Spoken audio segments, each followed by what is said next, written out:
Boa noite, pessoal. Eu quero agradecer o convite da Federação e aproveitar a oportunidade para parabenizar também a Federação por criar uma unidade de compliance. Isso é um ato pioneiro entre as federações e espero que esse exemplo seja seguido em outros estados e que aqui renda bons frutos. Vamos acompanhar esse processo.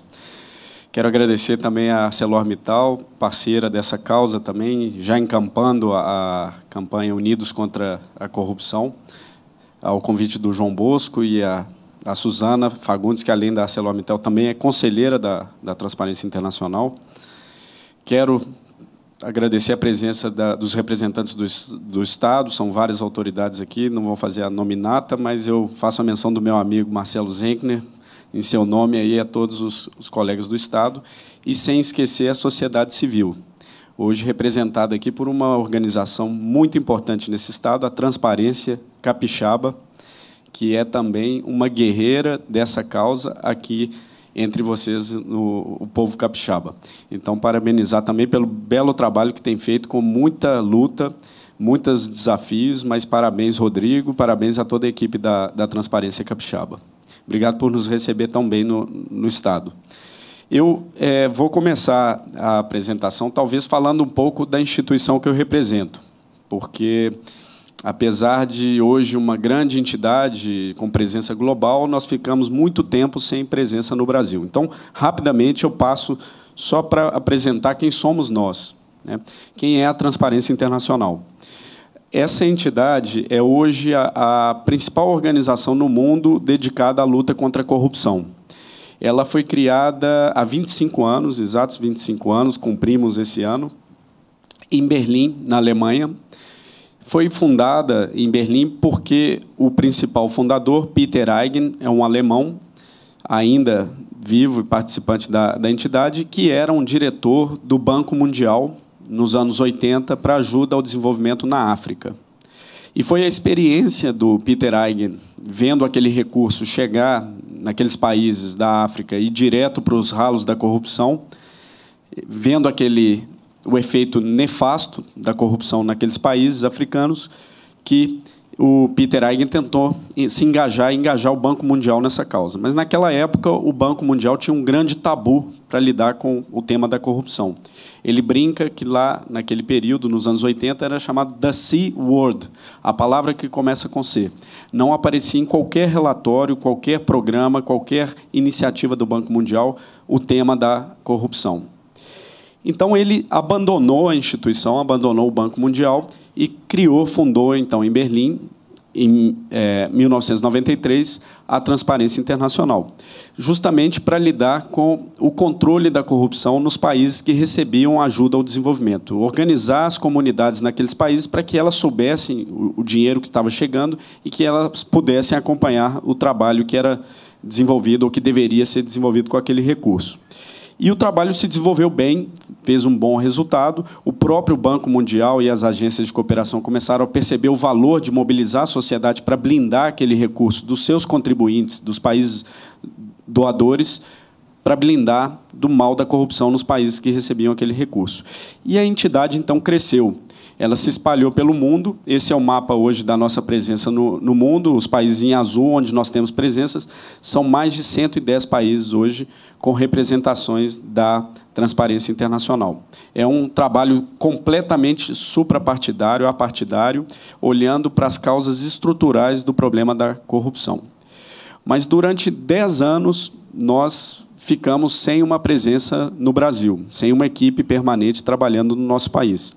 E as pessoas sempre brincavam assim, com um mercado tão bom para vocês e vocês não tinham uma presença no Brasil. E é, de fato, um mercado muito bom para se tratar da corrupção.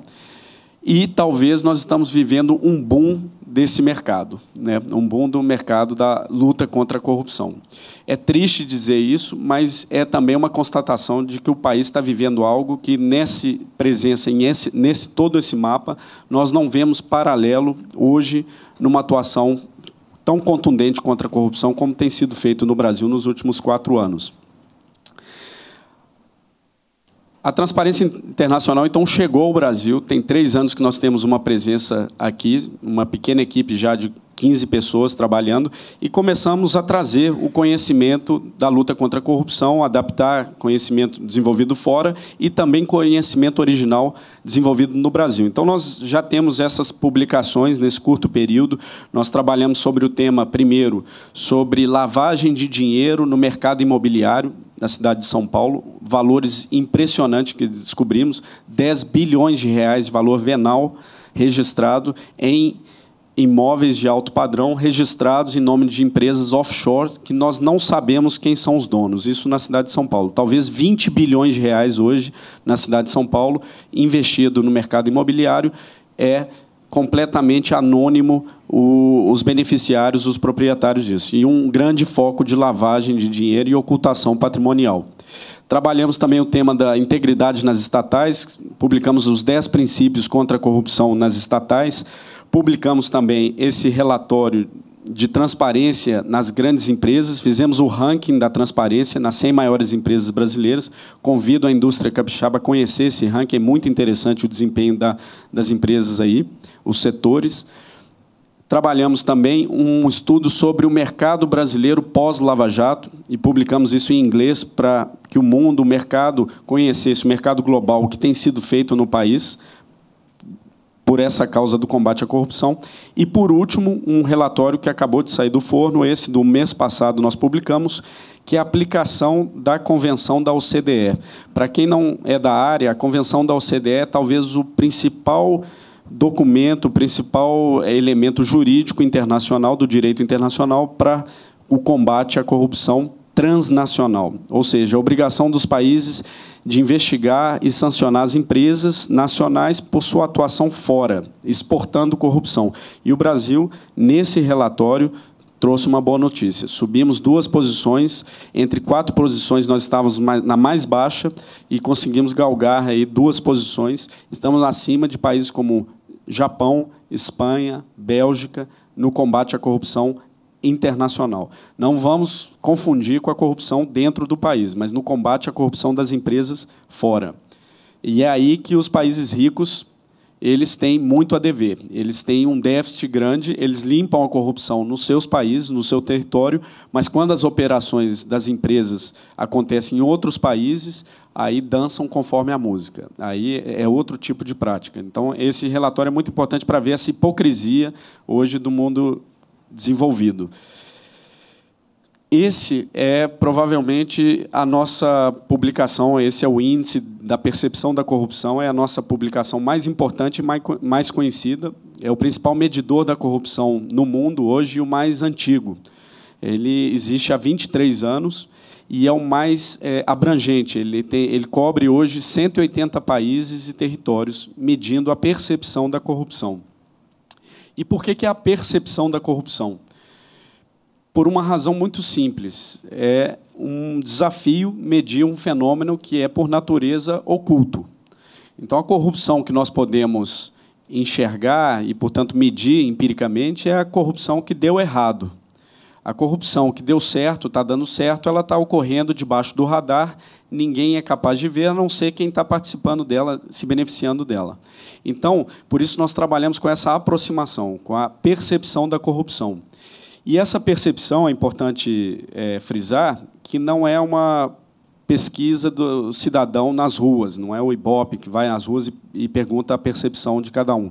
É a percepção de especialistas, normalmente pessoas envolvidas com negócios nesses países, acadêmicos que estudam esses países, que é uma população que é capaz de perceber com um pouco mais de cuidado as questões mais estruturais da corrupção em cada um desses países. E qual é o desempenho do nosso país no índice de percepção da corrupção? É triste dizer que o Brasil, nos últimos 5 anos, está entre os países, esses 180 países e territórios, que mais perdeu posições, que pior desempenho teve, ou seja, que mais aumentou a percepção da corrupção, nos últimos 5 anos. A Operação Lava Jato ela cumpriu esse ano 4 anos, ou seja, exatamente coincidindo com esse período, a percepção da corrupção aumenta muito no nosso país. Só que isso não assusta quem trabalha esse tema na perspectiva internacional, com a experiência de outros países que começaram a confrontar o problema de maneira mais contundente. Em todos eles acontece exatamente o mesmo. A reação imediata, o efeito de curto prazo, é aumentar a percepção da corrupção pela simples razão que ela se torna mais visível. Isso aconteceu com diversos países que nós vimos esse empenho da sociedade e das instituições na luta contra a corrupção. O Zimbábue, a Geórgia, a própria Itália teve também esse efeito. Mas também é comum acontecer que os países que perseveram nessa luta, que depois de alguns anos, essa percepção ela começa a se reverter numa percepção de maior controle da corrupção. Então, existe uma inflexão da curva. No ano passado, o resultado do Brasil, depois de uma trajetória de queda dos últimos 4 anos, ele parecia começar a se estabilizar. Ele deu uma estabilizada, estatisticamente ele se estabilizou no resultado do ano passado.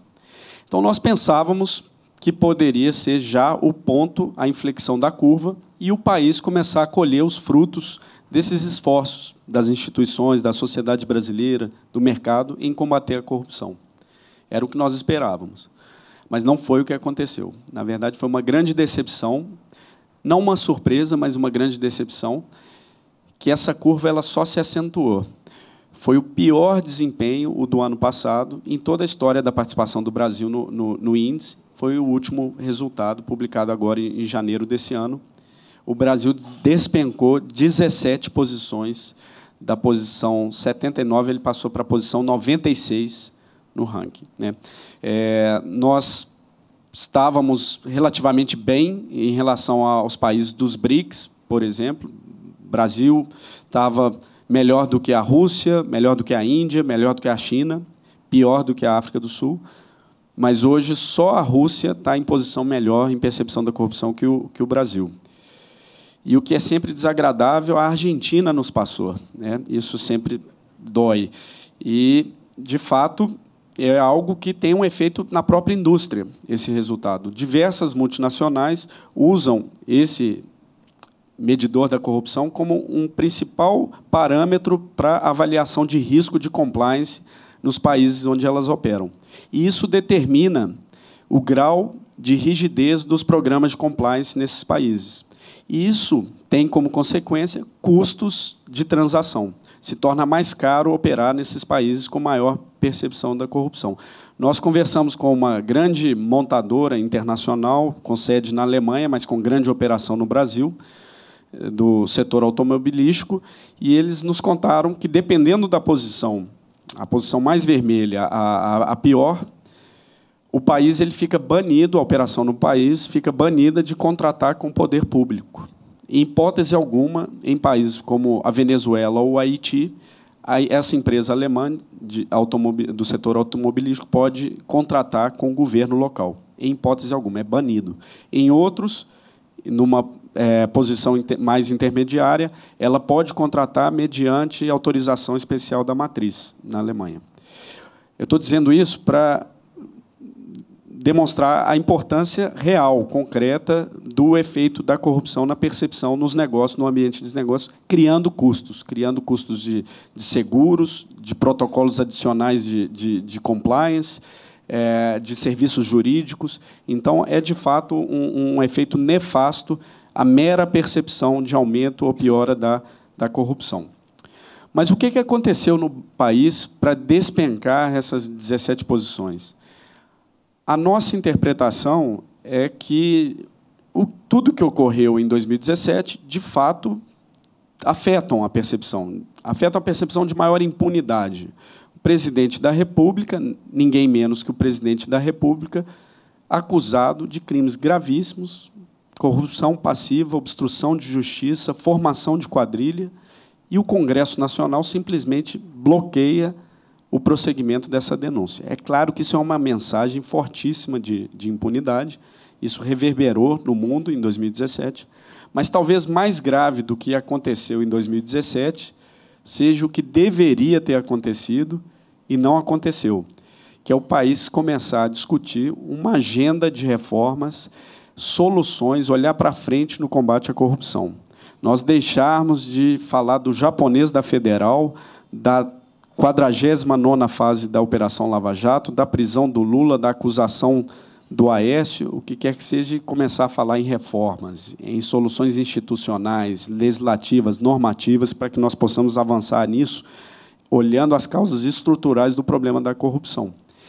E aí eu vou fazer um retrospecto breve de um episódio que eu tenho certeza que a maioria de vocês vão se lembrar, que foram as 10 medidas contra a corrupção, que talvez tenha sido a única iniciativa recente no país de colocar o foco da discussão sobre corrupção nas soluções, nas reformas legais e institucionais necessárias. Mas muitos vão se lembrar aqui dessa capa da revista Veja, talvez uma das mais chocantes do ano de 2017. Enquanto o Brasil chorava a tragédia, deputados entravam em campo contra a Lava Jato, e uns ratos ali entrando em campo. Essa tragédia, para quem ainda não se lembrou, foi a tragédia aérea da Chapecoense, do acidente aéreo da Chapecoense, que, naquela madrugada, às 3h, a Câmara dos Deputados simplesmente enterrou esse pacote. E esse pacote ele tinha um grande mérito, além desse de colocar o foco da discussão nas soluções, nas reformas, de envolver a sociedade nesse debate. Coletou 2,5 milhões de assinaturas, chegou ao Congresso Nacional com essa força da sociedade brasileira, se instalou uma comissão especial que fez até um bom trabalho durante o período que se discutiu, foram diversas audiências públicas. Nós achamos que o projeto saiu melhorado da comissão especial. O procurador Deltan Dallagnol fala que eles entregaram uma Ferrari e saiu um carro popular da comissão especial. Mas eu sempre digo a ele que, nas estradas que nós temos, é melhor andar de carro popular e chegar ao destino do que pegar uma Ferrari, acelerar e capotar na primeira curva, no primeiro buraco. Então, era um projeto que, de certa forma, foi ponderado quando saiu da comissão especial, mas a resposta dos nossos representantes foi essa, simplesmente enterrar esse debate dessa forma, nas sombras. Mas era um pacote também com problemas. Sem dúvida, há que reconhecer também que tinham medidas ali que poderiam avançar sobre direitos, flexibilizava o uso da prova ilícita no processo, limitava o uso do habeas corpus, também o teste de integridade, que poderia ser também usado de maneira... O teste de integridade era aquele famoso pegadinha, o teste de fidelidade que se brincou, que era uma simulação de um ato de corrupção dentro do serviço público.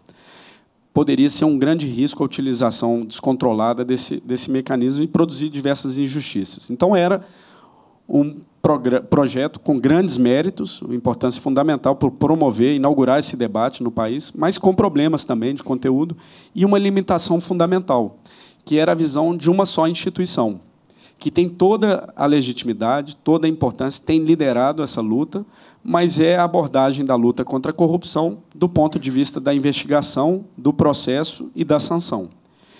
E nenhum país do mundo, por mais importante e central que seja essa abordagem, porque ela tem que atacar a impunidade do colarinho branco, histórica no país, mas nós temos que enfrentar o problema da corrupção de outros lados também, e que no pacote, infelizmente, não estavam também abordados. A prevenção, a educação, a desburocratização do Estado, a reforma política, a cooperação internacional, recuperação de ativos e tantas outras agendas importantes para o combate à corrupção.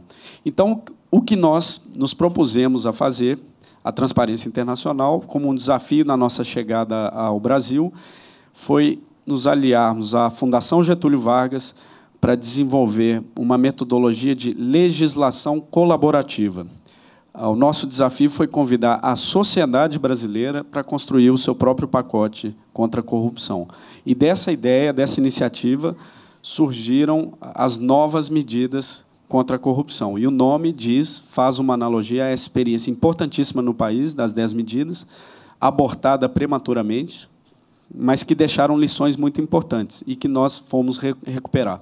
Algumas das medidas das 10 originais estão no pacote, outras foram modificadas, estão ali, Mas o que nós fizemos dessa vez foi chamar, mais do que uma instituição, os diversos setores da sociedade. E nós começamos esse trabalho aproveitando a presença global, essa presença em 110 países, para pesquisar o que já vem sendo feito e dando certo no mundo, quais são as melhores leis em determinadas áreas, as melhores soluções que têm produzido bons resultados e que poderiam ser adaptados para o Brasil. Então, nós fomos buscar o que há de melhor hoje na luta contra a corrupção no mundo e que teria sentido adaptar para a nossa realidade. Foi o primeiro passo.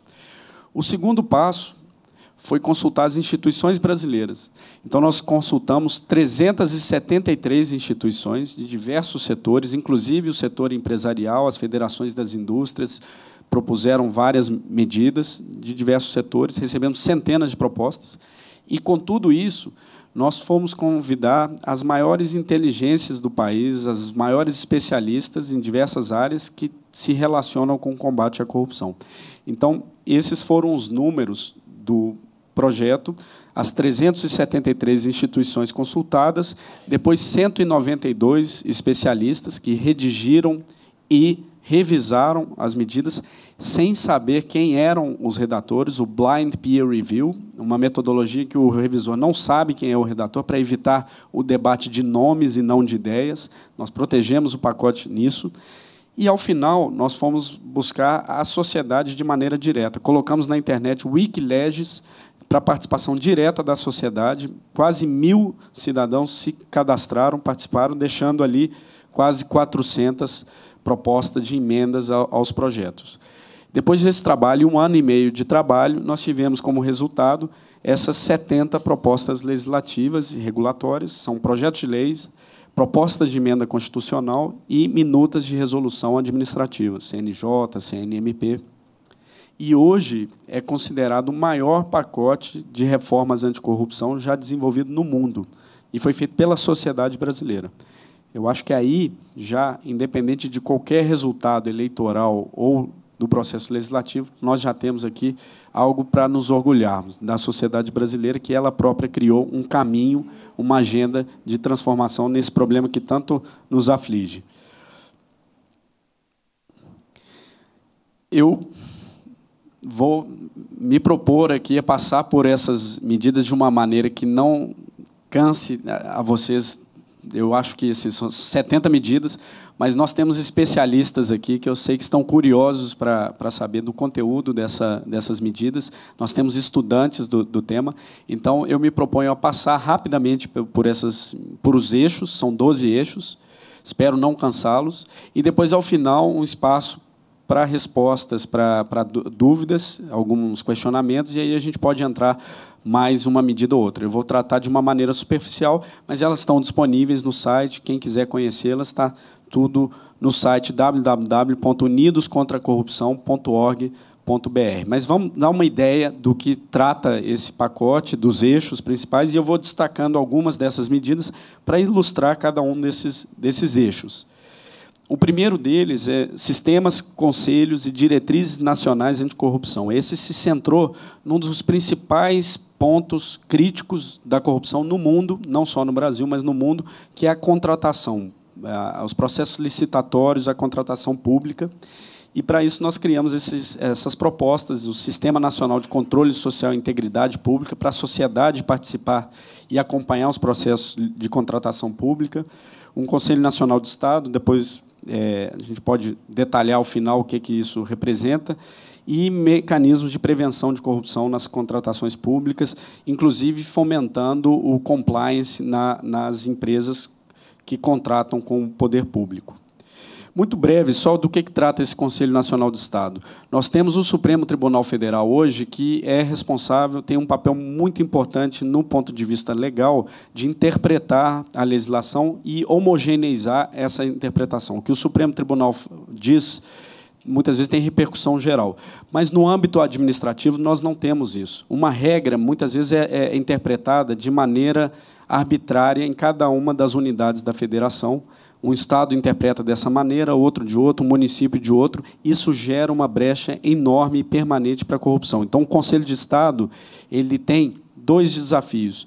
Um, homogeneizar a interpretação da norma administrativa, assim como faz o Supremo Tribunal Federal no plano legal, ele fará no plano administrativo. E outra, muito importante, é desenvolver especificidades técnicas para cada tipo de processo licitatório. Não é o mesmo desafio um processo de contratação de merenda escolar e de um submarino nuclear. Então, nós precisamos de desenvolver capacidade institucional para criar bons mecanismos específicos para cada tipo de contratação pública. Essa é a natureza, a racionalidade dessa proposta. Depois, participação e controle social. Importantíssimo o trabalho da sociedade civil. Aqui eu destaco uma legislação que nós não temos no nosso ordenamento e que já é padronizada, já é um padrão no mundo, que é a proteção ao denunciante, a proteção ao chamado whistleblower. Hoje, quem denuncia corrupção no Brasil está sujeito a qualquer tipo de retaliação, ameaças, represálias. E aqui é um projeto fundamental não só para o combate à corrupção, mas todo tipo de ativismo, ativismo ambientalista, qualquer área da sociedade civil e dentro também do serviço público e do setor privado, para que o cidadão que deseja confrontar a corrupção ele esteja minimamente protegido por uma legislação específica. E outros temas, né, de aperfeiçoamento da ação popular, um tema que está sendo muito discutido aqui no Espírito Santo, melhorar a iniciativa popular de lei, para que a coleta de assinaturas possa ser de forma eletrônica, como deve ser no século XXI. Entre outros, da Política Nacional de Dados Abertos, entre outras. Depois, prevenção da corrupção. Quero só destacar dois aqui. A desburocratização do Estado. Um dos países que mais avançaram no combate à corrupção no século XX foi a Geórgia, um país da Ásia Central, com justamente um projeto, um programa de desburocratização, eliminar papel, procedimentos redundantes. E foi um grande programa, também aí assessorado pelo Banco Mundial em Geórgia, e teve um avanço impressionante através da desburocratização. Ou seja, a lógica de criar uma dificuldade para vender uma facilidade. Então, revertendo essa lógica. E outro, muito importante, anticorrupção nas escolas, a formação das novas gerações. E não com uma lógica antiga de educação, não é uma aula de moral e cívica, é uma educação do século XXI que vê cidadania. É a formação de cidadãos que sabem lutar contra a corrupção porque entendem de direitos. Então, vão fazer o controle social da sua própria escola, dos recursos que chegam na escola, e aprender, na prática, o valor da integridade e da cidadania. Então, é um projeto assim, olhando para o futuro e a sustentabilidade dessa luta. O quarto bloco, medidas anticorrupções para eleições, partidos políticos. A Constituição de 88 deu um poder imenso aos partidos políticos, e assim deveria ser no processo de redemocratização, mas muito pouco exigiu em troca. Hoje, a Lei de Acesso à Informação, um diploma importantíssimo no nosso ordenamento, ela não inclui um partido político. Recebem bilhões do poder público, mas não estão sujeitos a dar acesso a essa informação ao público. A criminalização do Caixa 2 eleitoral, hoje não é um crime ainda na nossa legislação, tornar também a estrutura interna de um partido mais democrático e mais transparente, mais exigências para se democratizar internamente. É impressionante, se nós refletirmos, quantos casos de comissões de éticas, procedimentos de éticas foram abertos, instaurados para todos os mais de 1.800 agentes políticos citados nas delações da JF e da Odebrecht. Mais de 1.800 agentes políticos. Se tem notícia de dois casos que eram justamente delatores, né, um senador e um ex-ministro, que viraram delator, e aí foi instaurado um procedimento de ética dentro de um partido. Exceto esses dois casos, é como se não existisse qualquer instância para dar resposta a esse tipo de situação. A responsabilização de agentes públicos. Aqui é o que todo mundo sempre clama, que é a reforma do foro privilegiado. Hoje, no Brasil, nós temos 55 mil privilegiados com foro especial. 55 mil. Esse projeto ele reduz esse número para 16. Não são 16 mil, né, para 16 autoridades. Tem importância, claro que tem, para a estabilidade institucional, mas para a cabeça dos poderes. Não é um mecanismo antirrepublicano de uma lei especial, um foro especial para tantos privilegiados. a criminalização do enriquecimento ilícito de agentes públicos, e aqui também as responsabilidades dos agentes da lei, dos procuradores, dos juízes, dos policiais. Eles também têm que ser sujeitos. Fazem um trabalho importante na luta contra a corrupção, mas é importante também uma lei de abuso de autoridade. É importante extinguir, acabar com esse escárnio da aposentadoria compulsória de juízes pegos em atos graves, a aposentadoria compulsória remunerada, então, a extinção, a unificação de um regime disciplinar no Ministério Público e também criar um sistema correcional no Conselho Nacional de Justiça. Juízes precisam prestar conta também do que fazem, da autoridade, do grande poder que eles têm.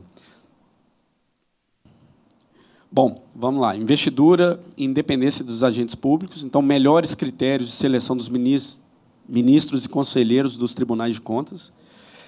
Isso eu sei que aqui no Espírito Santo é um grande tema debatido, porque tem um caso lamentável nesse estado, né? Um conselheiro com trânsito em julgado, condenado, trânsito em julgado, coisas graves, ocupando uma cadeira de conselheiro no Tribunal de Contas. Nós temos que deixar de ter esses tribunais de faz de contas e ter, de fato, mecanismos aí para exercer o controle externo de maneira adequada e não ser um local de aposentadoria de luxo para ex-parlamentares, né? É o que, lamentavelmente, isso se tornou. A maior transparência para a seleção de ministros do Supremo Tribunal Federal. Então, o presidente da República ele tem que indicar uma lista com antecedência para que a sociedade possa conhecer, investigar, discutir os nomes, e, quem sabe, colocar um peso político para esses nomes, e também barreiras para que não possam autoridades que assumiram cargos recentes no poder, de ministro, de procurador-geral, de advogado-geral, que possam assumir. E isso corrompe a atividade prévia com o objetivo de carreira de assumir uma cadeira no Supremo Tribunal Federal. Então, um mecanismo para avançar na transparência da seleção dos ministros e algumas blindagens. Bom, ficha limpa para servidores públicos. Sei que tem um projeto aqui no Espírito Santo também, iniciativa de um promotor local para ficha limpa no serviço público. Aqui no Estado está sendo discutido isso, entre outros. Vamos lá. Melhoria no controle interno e externo. Aqui, eu acho importante destacar o Programa de Prevenção da Corrupção na Gestão Municipal. A gestão municipal a grande fronteira do combate à corrupção, é onde as instituições são mais frágeis, onde as pessoas que confrontam a corrupção estão mais expostas, onde tem menos visibilidade, menos capacidade institucional. E todo esse movimento atual, recente, do combate à corrupção envolve alguma instituição federal. A Polícia Federal, o Ministério Público Federal, a Controladoria Geral da União. Mas, quando nós vamos ver essa luta nos estados e municípios, a gente sabe que os desafios são muito maiores. Então, esse programa ele cria incentivos, mais que tudo, incentivos para a melhoria da gestão e da melhoria das estruturas de controle da corrupção na gestão no nível local municipal. As medidas anticorrupção do setor privado. Aqui, eu acho que, na Casa da Indústria, isso é muito importante de ser debatido, conhecido, quem sabe, aprimorado aí com a visão da indústria. Nós tivemos amplo diálogo com o setor privado, com a indústria, para melhorar essas propostas. Muitas vieram da própria indústria. A regulamentação do lobby. Tem países que já estão na segunda, terceira geração da legislação do lobby. O Brasil sequer tem a sua primeira lei para regulamentar o lobby.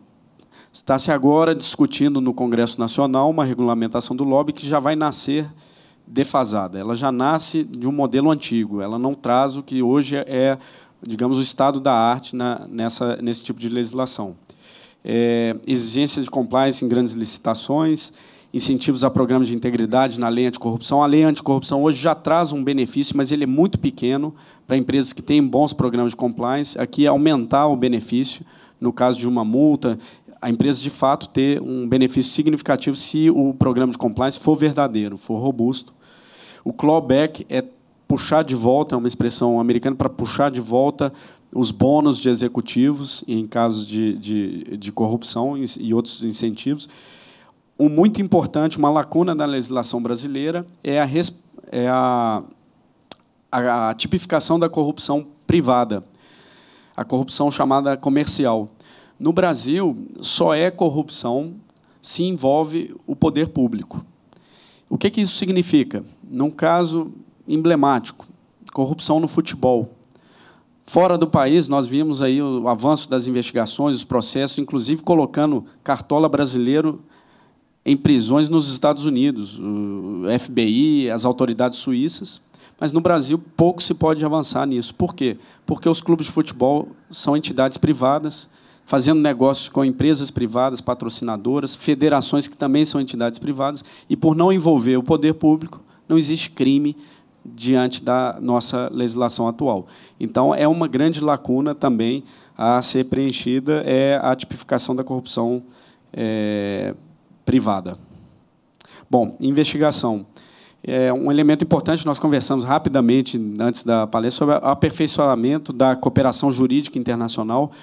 Hoje, nós temos que passar por instâncias burocráticas e instâncias também que, muitas vezes, se não estão em boas mãos, elas correm riscos, porque, muitas vezes, as grandes investigações elas miram justamente em autoridades do Estado. Então, é um problema, às vezes, ter que passar pelo próprio Estado, que está sendo investigado, só o próprio governo, representantes do governo. Então, mecanismo que, pelo menos em ações emergenciais, isso possa ser feito de maneira direta, mais ágil entre os ministérios públicos, as polícias, e depois, para entrar no processo, aí sim, todo o processo de ratificação, de formalização nas autoridades centrais. Bom, é um tema muito específico, mas importantíssimo de ser debatido. As equipes conjuntas de investigação são forças-tarefas internacionais. O Brasil não tem experiência, a América Latina não tem na formação de equipes conjuntas de investigação. A Europa ela tem avançado, sistematicamente ela cria esses mecanismos, forças-tarefas internacionais.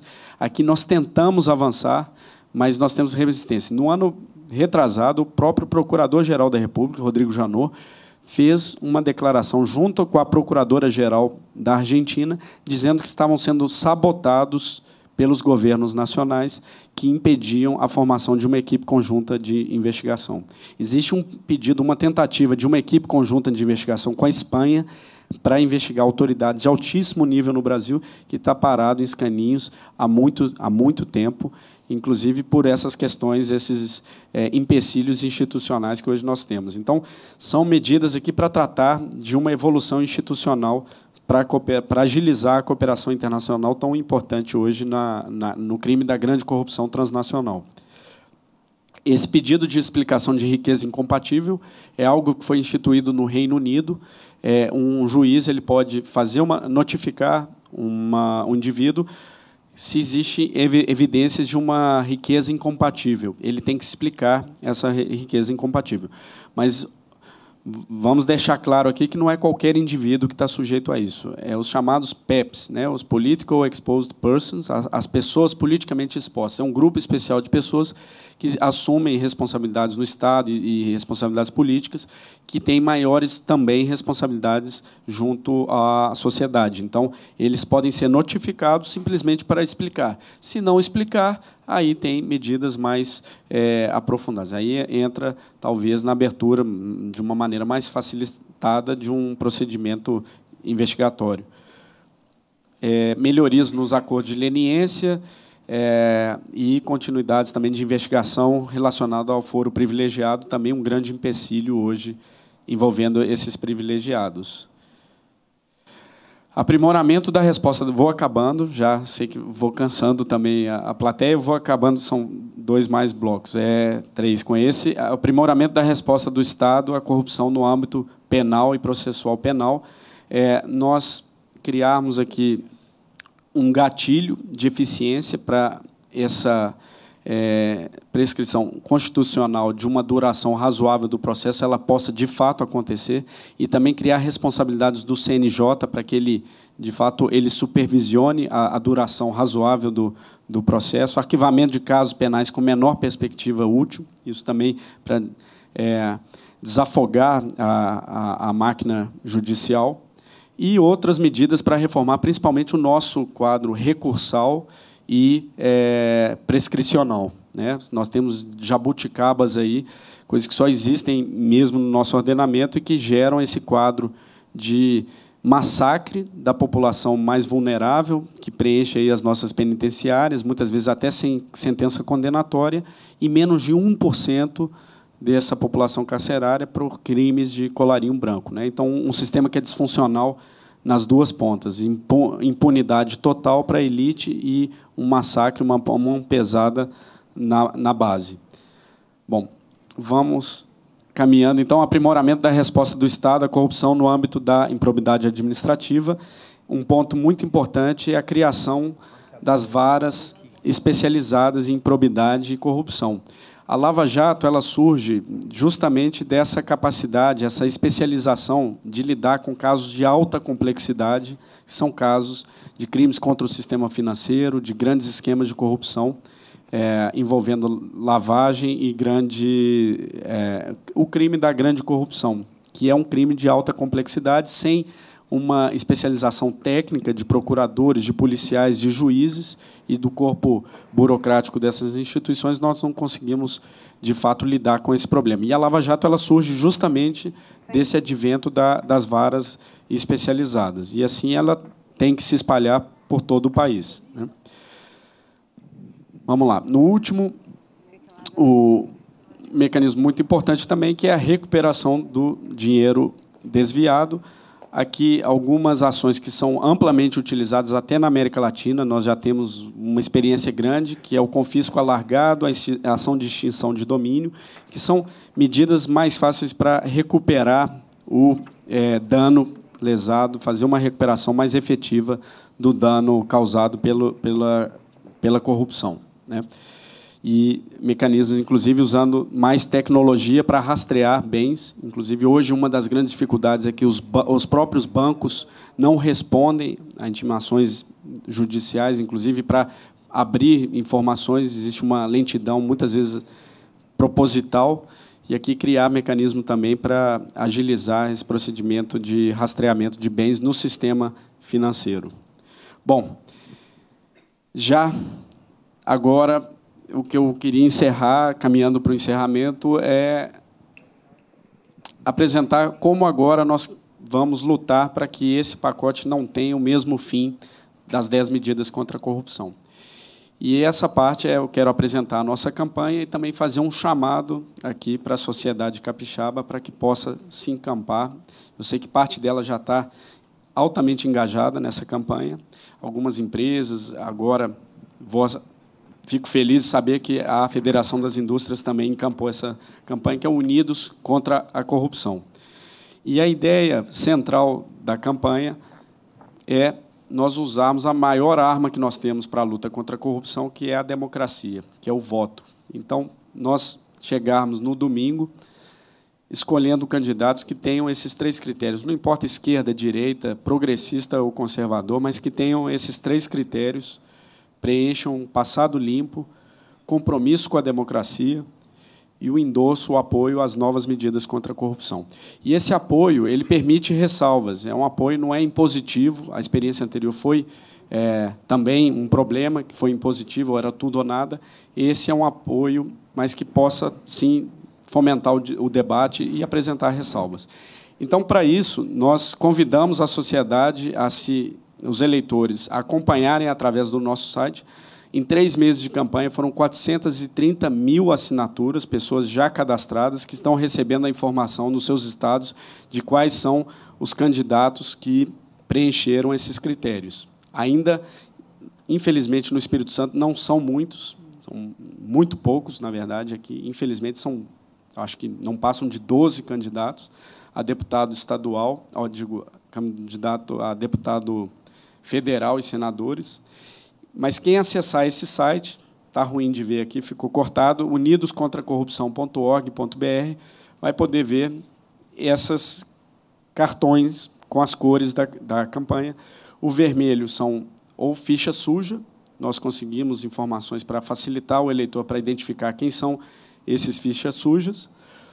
Se ele não se comprometeu com a democracia, ele disse não ao Pacto pela Democracia, ou ele disse não às novas medidas contra a corrupção. Então, aparece em vermelho. Os que estão sem resposta ficam aí cinza, e aqueles que cumpriram com os 3 critérios aparecem em verde. Então, é um momento importante agora, é a grande oportunidade que nós temos para colocar no lugar um Congresso Nacional que, de fato, tenha compromisso com essa agenda do combate à corrupção. Então, convido a todos, todas, que usem essa fonte de informação para a decisão que vão tomar nesse domingo. E as empresas também podem se engajar. Eu queria trazer também um convite especial para as empresas individualmente. São grandes empresas que já se engajaram a essa causa. A ArcelorMittal eu mencionei, mas outras como a Latam, a Votorantim, EDS, Grupo Positivo, diversas grandes empresas e pequenas empresas também. Nós tivemos padarias, uma rede de padarias que criou um papel de pão especial da campanha, com a ilustração da campanha, os critérios de eleição, e está distribuindo em todo o Estado, em Minas Gerais, tem uma grande campanha de padeiros unidos contra a corrupção. E agora foram os taxistas. Nós temos uma grande campanha entre os taxistas se unindo contra a corrupção, caracterizando seus táxis, conversando com os passageiros, para conscientizar da importância dessa causa e da ação cidadã na luta contra a corrupção. Então, não é só para grandes empresas, é também para as médias, as pequenas empresas se engajarem da maneira como podem. E nós fornecemos esse material, já tem, inclusive, cartazes que podem ser customizados. Nós temos o newsletter já com propostas de texto, conteúdos que podem ser facilmente adaptados. E é muito fácil, então, a sociedade, o setor privado se engajar nessa luta. Bom, eu acho que já estourando o tempo, eu vou só para dar uma última mensagem, que eu comecei com uma mensagem muito negativa do resultado do Brasil no índice de percepção da corrupção, e eu queria terminar com algo mais positivo, que também é um estudo nosso, da Transparência Internacional, esse resultado do Barômetro Global da Corrupção, que é uma pesquisa de experiência, opinião das pessoas sobre o tema da corrupção, experiência real, como elas lidam com o problema. E uma das perguntas foi se o cidadão acreditava no seu potencial, na sua capacidade de fazer a diferença na luta contra a corrupção. Aí esse resultado veio da nossa pesquisa no Brasil. 83% dos brasileiros pesquisados relataram que acreditavam que podiam fazer a diferença na luta contra a corrupção. Esse resultado nós publicamos de maneira agregada regionalmente. Então, primeiro, América Latina e Caribe. Esse resultado foi o mais alto de toda a região, da América Latina e do Caribe. Depois, nós agregamos esse resultado na amostra global, de todas as regiões. Foram 77 países. Dos 77 países, esse ainda é o valor mais alto. Mais alto é a crença, o engajamento do cidadão brasileiro na luta contra a corrupção. Hoje, o cidadão brasileiro talvez seja a população no mundo que mais acredita no seu potencial, no seu papel de fazer a diferença na luta contra a corrupção. Então, nós temos um conteúdo aí para nos dar grande esperança, que é essa força da sociedade brasileira para vencer essa luta. É essa mensagem que eu queria trazer para vocês, como um chamado também que vocês se somem a essa causa e a essa campanha. Muito obrigado a todos. De que forma nós vamos conseguir envolver a sociedade? Qual a estratégia de envolvimento da sociedade? Você falou na educação, mas eu acho que é um ponto importante para a gente abordar, para que a gente possa mudar a cultura, para que, de fato, no futuro, tenhamos um país íntegro e transparente em todas as dimensões. Bom, essa pergunta é um debate importantíssimo que a Transparência Internacional está sempre envolvido. E você usou 2 conceitos. Você falou em comportamento e falou em cultura. Nós preferimos o conceito de comportamento. Cultura dá um peso, parece determinista. É da cultura do brasileiro, é da cultura do latino, como se isso fosse um destino, algo de difícil mudança. Como se o europeu tivesse a integridade na cultura, essa cultura mais elevada, algo do tipo. O que a gente vê que é claramente falso, pelo exemplo que eu dei no início. A corrupção das próprias empresas europeias é gigantesca, e existe uma leniência gigantesca, os olhos fechados para a corrupção desses europeus fora do espaço dos seus países, operando nos outros países. Então, se saem do seu território, dançam conforme a música. Então, nós não gostamos de dizer que a cultura determina, a cultura está a corrupção na cultura do brasileiro, do latino-americano, e nem falamos que está na cultura do europeu a integridade. Agora, comportamentos, sim. Comportamentos, sem dúvida. E, às vezes, comportamentos muito arraigados e de difícil mudança. Mas eu quero dar também outro dado surpreendente que envolve essa discussão dessa mesma pesquisa, o Barômetro Global da Corrupção. Tinha uma outra pergunta que era a experiência do cidadão pagando propina para acessar algum tipo de serviço público no ano anterior. Serviço básico, né, um acesso, uma vaga na escola pública para criança, uma consulta médica no SUS, ou uma licença para um pequeno negócio. O resultado do Brasil foi de 11%. Relatou que teve que pagar algum tipo de suborno ou fazer algum tipo de favor. Esse resultado foi o segundo mais baixo em toda a América Latina e o Caribe. Só Trinidad e Tobago teve um resultado mais alto do que esse. A resposta que nós mais escutamos quando nós revelamos esse dado foi a seguinte: isso é porque o brasileiro mente muito. Isso foi a recepção da nossa pesquisa, a nossa autoestima tão baixa que, quando a gente traz uma boa notícia, as pessoas simplesmente não acreditam. E, é claro, é uma pergunta constrangedora. Então, talvez não seja 11%, talvez seja 20%, 25%, mas não é isso que importa nessa pesquisa. Essa pesquisa, a riqueza dela é a visão comparada entre os países. O México, com a mesma pergunta, tão constrangedora quanto, a resposta foi 53%. 53%. Eu, antes de vir formar a equipe da Transparência Internacional no Brasil, passei 2 anos na Transparência Internacional no México. Lá você tem que pagar suborno para tirar o lixo da sua casa ou para receber uma carta. Era tão contaminado o exame de direção na cidade do México, de corrupção, que foi abolido o exame de direção. Hoje, você literalmente compra uma licença no supermercado, numa banca do governo, paga o imposto, etc. Eu quero dizer isso para mostrar o copo meio vazio ou meio cheio. Em perspectiva comparada em países similares, a corrupção não está tão entranhada no cotidiano do brasileiro como nós gostamos de pensar. Não gostamos, mas como recorrentemente nós pensamos. Ela está, sim, entranhada e de maneira cruel na relação do grande poder econômico, o grande poder político. Aí mora um grande problema, e talvez muito maior e mais grave, mais prioritário do que o enfrentamento. Não quer dizer que esse resultado seja bom, 11%. Portugal foi 3%. Reino Unido chega a 0%, quase zero, estatisticamente zero. Então, nós temos muito que avançar, mas não quer dizer que o brasileiro tenha esse comportamento tão corrupto. Assim, um outro exemplo importante, no Rio de Janeiro, o VLT, que é o veículo leve sobre trilhos, inaugurado, o bondinho moderno, que foi inaugurado no Rio de Janeiro, a taxa de evasão da passagem, porque lá não tem roleta, como o sistema em várias capitais europeias, é menor do que as capitais europeias.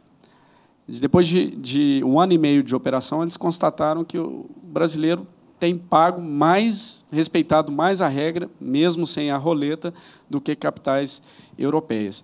O que isso reforça? É importante você criar um ambiente de ordem, de institucionalidade, de civismo, de urbanismo, que aí nós temos um comportamento também que se adequa a isso. Vai ver o comportamento de um torcedor hoje, como é diferente de um torcedor naqueles estádios que nós tínhamos, que era o caos total instituído.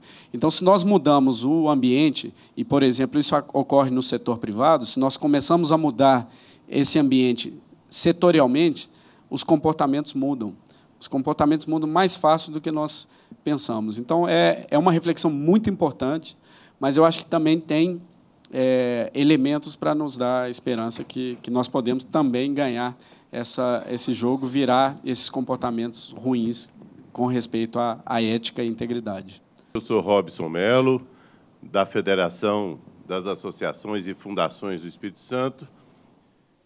E, estando um dia num conselho, discutindo o assunto de credibilidade, integridade, código de ética, nos foi trazido um dado, que eu queria que você o comentasse, por gentileza, de que uma pesquisa mundial teria trazido a seguinte informação: em torno de 10% da população é corrupta, vai se corromper, não tem jeito. Outros 10% têm valores firmes e não dependeriam de regras para ser coibido a um ato ilícito dessa natureza.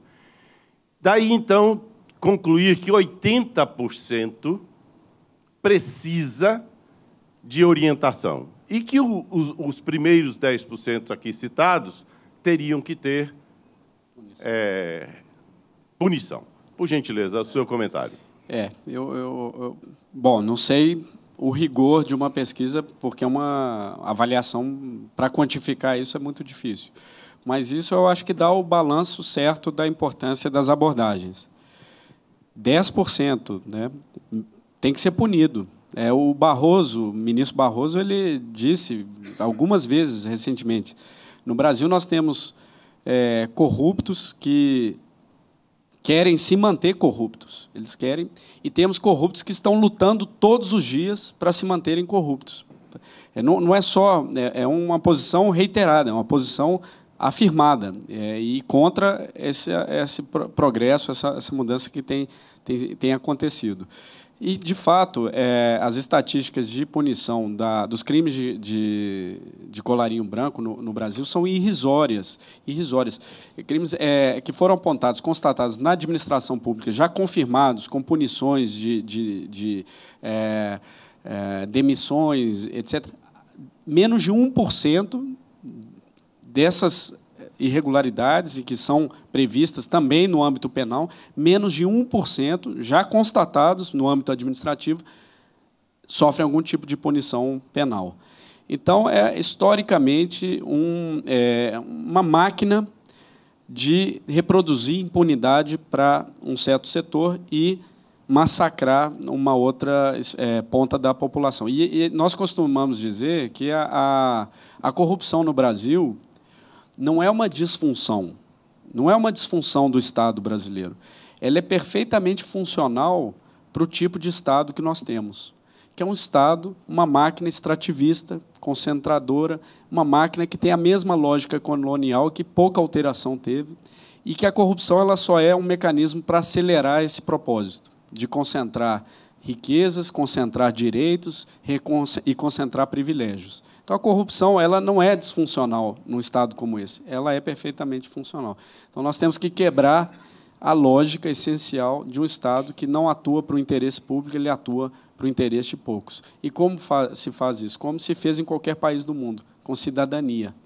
Poder não se entrega, poder se toma. Então, com uma sociedade forte, educada e atuante, aí nós podemos mudar a chave dessa máquina, né? Meu nome é Aline, eu sou advogada, eu trabalho com compliance. E, a propósito, minha colocação é porque hoje o presidente do Sindicato das Empresas da Construção Civil Pesada do Espírito Santo escreveu um artigo dizendo que hoje a situação está tão crítica em termos de mercado que as empresas, numa luta para sobreviver, ainda estão sendo obrigadas a ter custos com a implantação de programas de integridade. Apesar de eu não concordar com a parte que ele diz que é custo, que, para mim, né, na minha concepção, é investimento, eu não posso deixar de reconhecer que tem uma pertinência a colocação dele, porque o que a gente vem observando nessa parte da imposição da integridade para as empresas privadas é que estados, alguns já estabeleceram obrigatoriamente, né, estabeleceram a obrigatoriedade por lei de implantação de programas de integridade, Rio de Janeiro, Distrito Federal, Rio Grande do Sul agora, e aqui nós temos um município, que aí é o meu exemplo, que, por lei, começou a exigir das empresas contratadas do poder público a implantação. E, se você for nesse município, os servidores mal têm ar-condicionado na sala para trabalhar, é um ambiente desestruturado. Então, eu compreendo a fala dele quando ele diz que, mais uma vez, é o Estado transferindo uma responsabilidade para a empresa, dizendo o seguinte, olha, basta uma lei, agora você tem que implantar e o problema da corrupção está resolvido? Não está. Eu acho que, estou vendo aqui representantes do governo, que o governo tem que começar dando um exemplo também. Também tem que se estruturar para, aí sim, poder exigir, de uma forma legal, que as empresas implantem isso. E, só para ilustrar o que eu estou falando, esta semana mesmo foi objeto de reportagem do jornal que um grande percentual, me falhou aqui a cabeça agora, mas acho que coisa de 90%, dos órgãos públicos não tem alvará. Quer dizer, todas as empresas têm que ter, pagam para ter, e os órgãos públicos não têm alvará. Então, é mais ou menos isso que o setor empresarial reclama. Nós somos obrigados a gastar com isso, sendo que o próprio Estado não está investindo nessa seara. Eu tenho uma reflexão, porque isso... Acho que tem algumas questões importantes nessa discussão. Uma é a lógica de se criar controle sobre controle, sobre controle, sobre controle. Isso você emperra tanto uma empresa, né, quanto o gestor também. Hoje, uma dificuldade imensa na gestão pública por essa lógica. E tem um movimento pendular mesmo, né? A gente teve um descontrole durante quanto tempo, né? Os tribunais de faz de contas e o descontrole mesmo, e agora parece que tem um movimento ali de exacerbar essas estruturas de controle, esses regulamentos.